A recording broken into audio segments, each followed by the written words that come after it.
Alright, so we got the first coat of paint on the Beetle.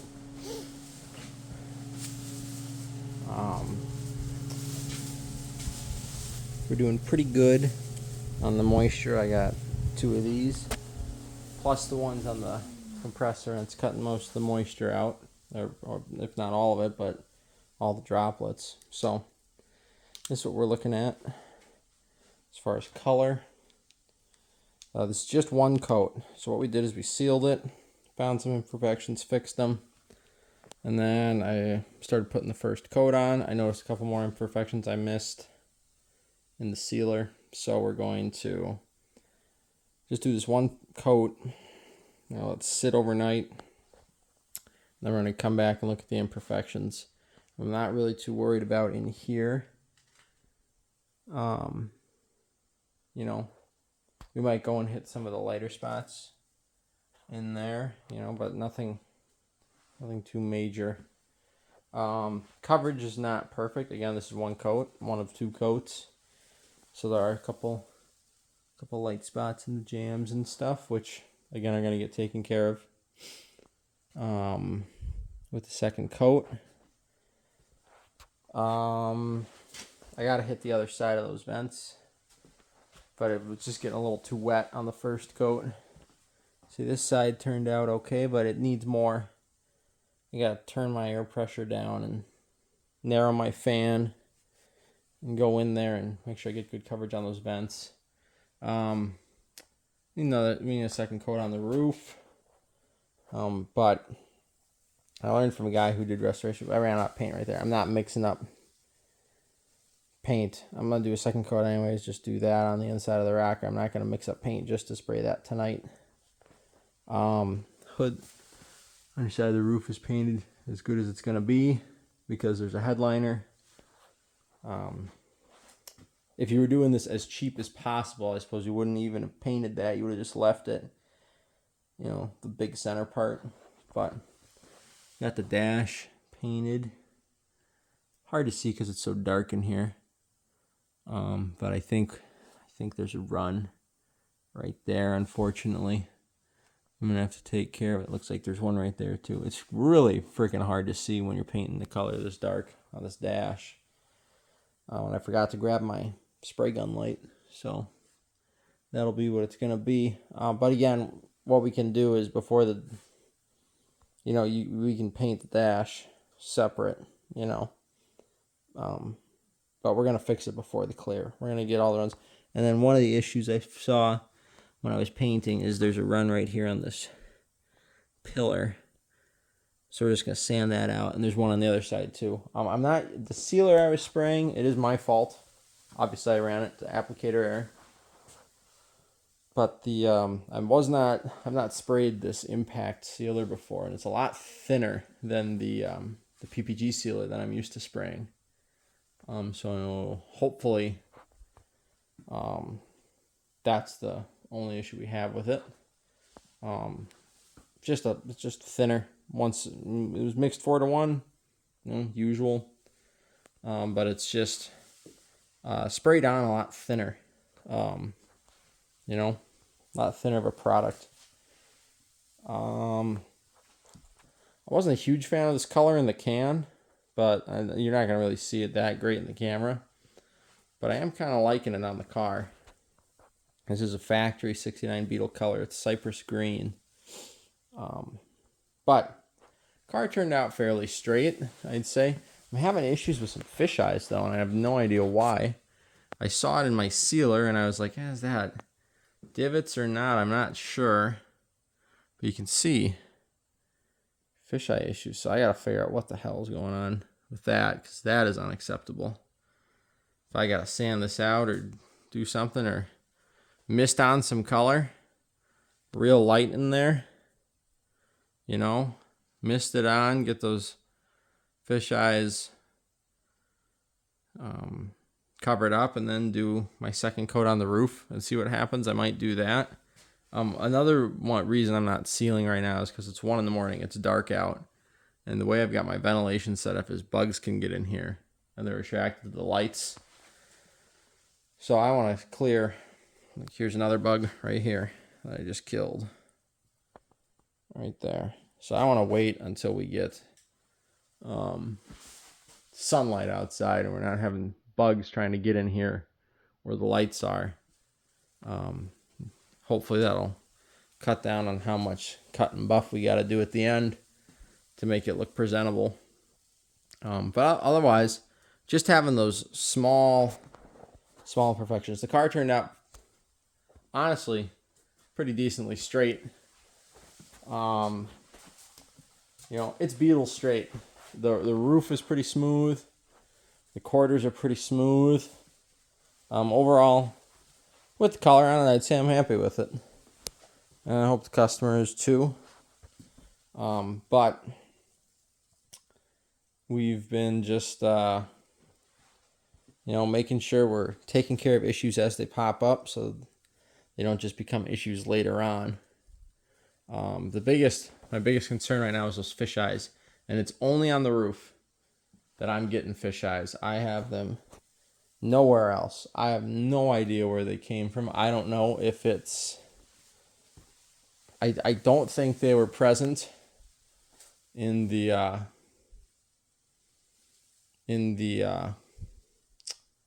slick sand. So I blocked that out. That thing was smooth. You would see that in the slick sand, blocking that out. I don't think it was... Really what happened is I put my sealer down and they cropped up. And the sealer is the same color as the slick sand. So I was like, I'm not sure what that is quite yet. They were really hard to see in the sealer. And then the sealer dried. And I had to sand out some dirt. And I got a mosquito right smack dab in the middle of the hood in the sealer. So I sanded that out. I think you can see it just barely in the light there. But again, this isn't necessarily a show car. But we have the sealer. I got a mosquito in it, so I had to wait 45 minutes, crank the furnace, sand it out a couple runs. Again, I'm not used to the sealer. I got one run. I tried to bury some other bugs. I got one mosquito there. I got some other stuff that I tried to bury in the sealer. Just give it enough material to cover it. Some little imperfections from particles or whatever. I don't remember what they were. But so I had a run on the edge. Sanded that out. I missed the ones on the pillars because again it was dark in there. But yeah, it's going okay for a garage paint job. It's going okay. It's for the budget on this car. I mean, for the amount of hours I've gotten into it, and for what I'm charging, it's definitely a very, very good price because good friend's mom, so they're getting a good price. But I still want to give them a good product, I don't want to be like, you know what? I'm not one of those guys where it's just be, that's what you pay for. That's what you get. It's like, no, you should get something nice, because it is a favor, so I want it to turn out good for them. So I'm gonna figure out what's going on with those fish eyes. That does concern me. This is just the way painting goes, though. You do everything right. This happens to professionals because I've worked with professionals. You do everything right, and it still goes south, and that's why painting sucks. It's nice when the paint's on, but people don't realize how many hours there is into just getting a decent-looking paint job, let alone a SEMA-looking paint job. It is thousands of hours, thousands of man-hours into some of those SEMA builds. It's ridiculous in my mind. It's very impressive, but it is a ridiculous amount of hours. But again, we're throwing together a driver. We want a good driver Beetle, And think about, these were economy cars back, and they think about how many runs and how not straight the panels were because stuff's so thin. And I know it's German, and supposedly well built.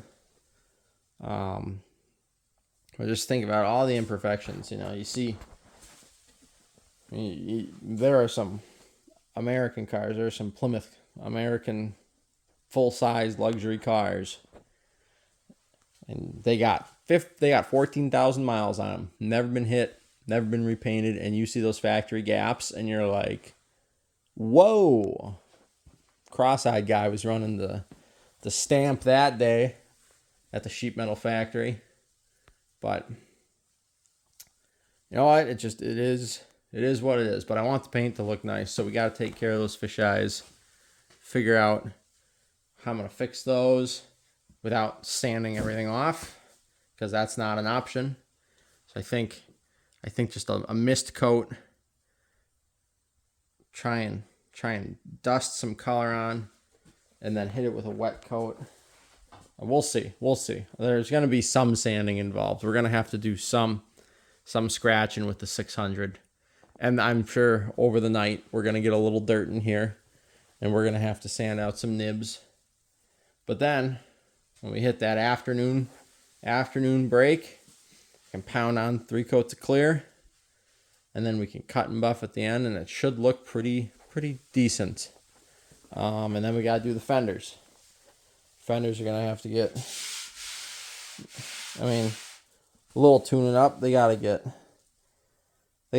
to get hand sanded first in some 180. See how straight they are. Fix the little things. Slick paint, or slick sand, seal and paint. So it's going well though. It's going well. I'm glad we're getting to this stage finally. But right now we wait for the paint to dry. The other reason I wanted to get a coat of paint on here tonight, even though it is as late as it is because the sealer, the other thing I do not like about that impact sealer is you need to top coat that sucker within 8 hours. The PPG sealer, that's $300 or $400 more than that impact sealer. You get 72 hours to get your color on, and that's really nice, especially if you're doing interior stuff. Like if you've got the shell ready and you scuff the interior, which is a whole day process. Not on something like this, but I remember at the buy shop we did a 65 Chevelle convertible. So 65 Chevelle convertible, straight 6, power glide. Kind of a weird option. Not necessarily a weird option, but I don't see a lot of convertibles with the straight 6 in it.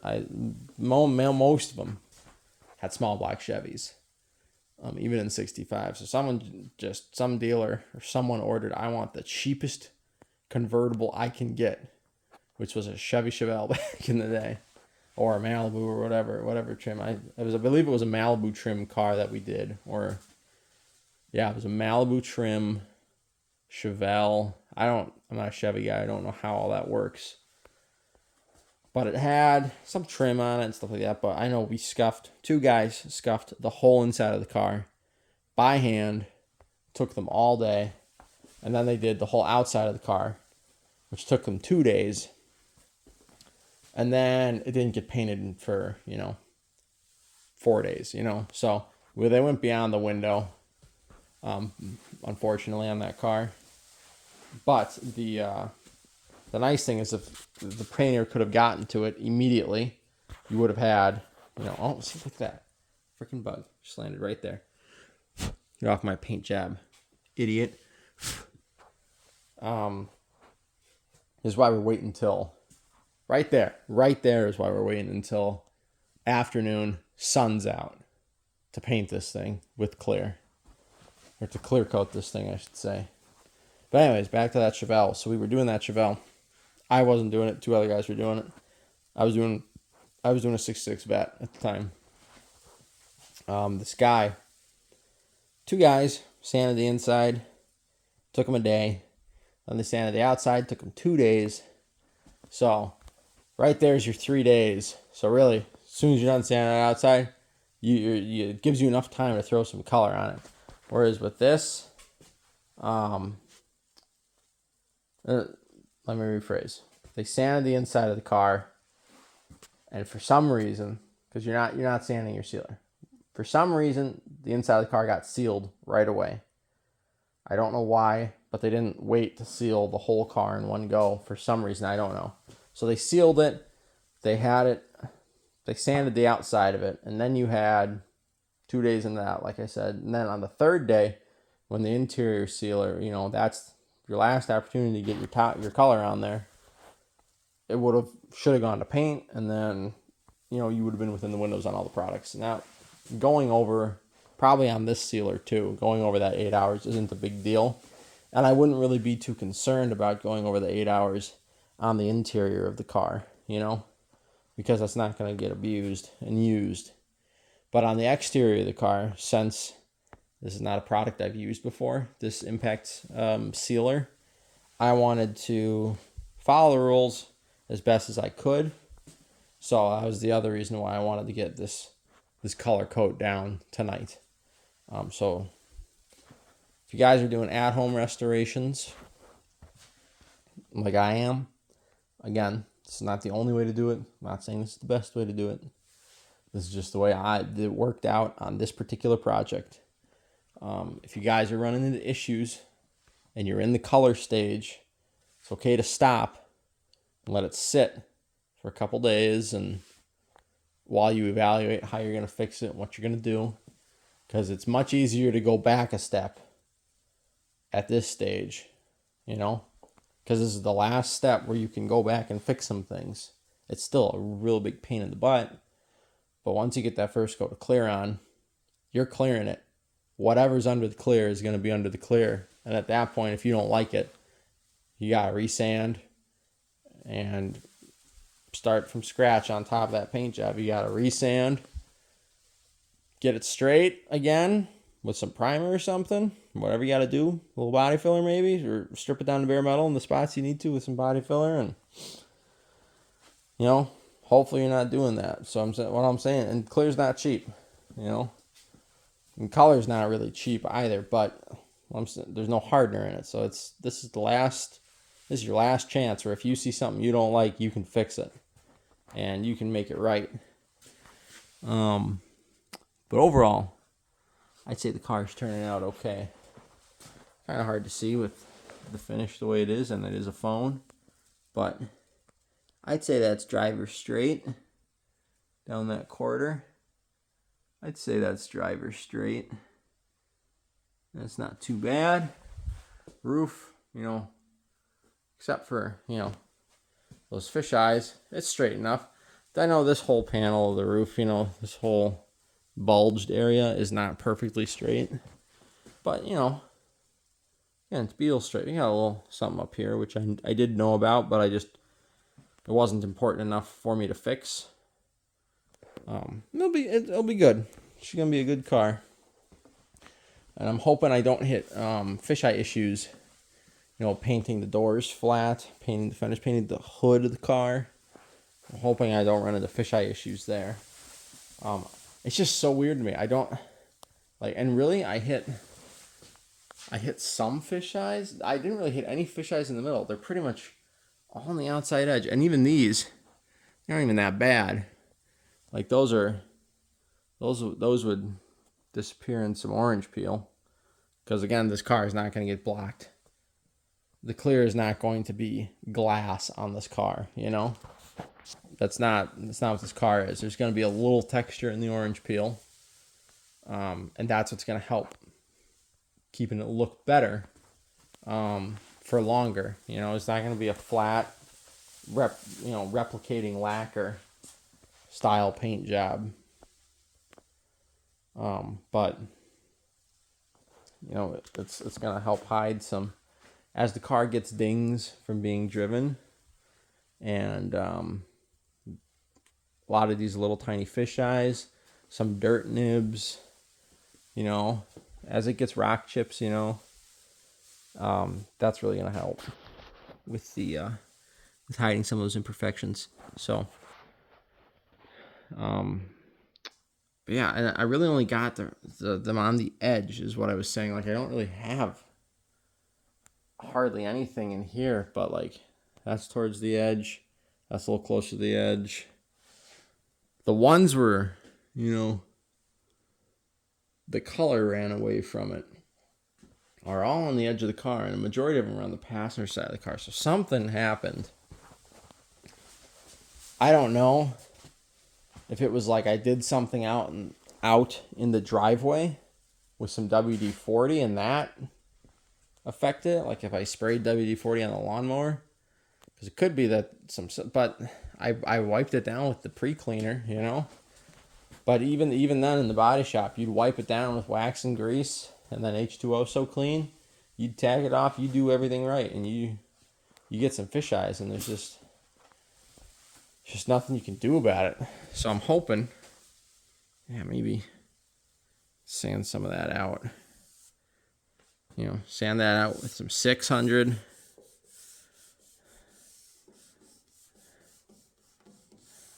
I really should order some 800 tomorrow, actually. Sand that out with some 800 and put some color down and see what happens to that.